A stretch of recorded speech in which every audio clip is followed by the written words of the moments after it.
বন্ধুরা কেমন আছেন সবাই? আশা করি সবাই ভালো আছেন। আমি অনেক ভালো আছি।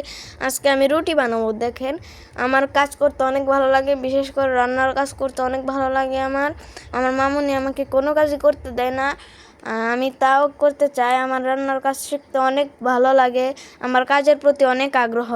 আর আমার ভিডিও কার কার ভালো লাগে সবাই কমেন্ট করে জানাবেন ও সাথে লাইক ও শেয়ার করবেন। দেখতে থাকেন, আমি সুন্দর করে পরোটাটাও বেলে নিচ্ছি এখন। তো এখন আমি রুটিটাও দিয়ে দেব। আমার রুটিটা সবসময় ফুলে, দেখেন আপনারা, ফুলকো ফুলকো রুটি খেতে আসলেই অনেক ভালো লাগে। আপনারাও খেয়েছেন নিশ্চয়ই। এখন আমি ফুলকো ফুলকো রুটি ভেজে নিচ্ছি। তো দেখেন কি সুন্দর ফুলেছে। ফুলকো রুটি খেতে আমার অনেক ভালো লাগে। এখন আমি এরকম করে পরোটাটাও ভেজে নেব। পরোটাটা ভাজার একটু পরে তেল দিয়ে দিতে হবে।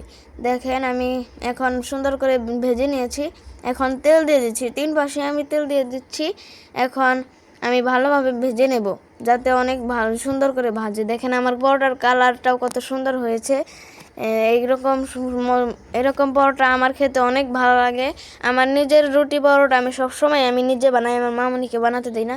আজকের রুটিটা আমি মাংস দিয়ে খাবো। তো দেখেন, এই রুটিটা অনেক মজা হয়েছিল, আপনাদের বললাম শুরুতে। দেখেন, আমি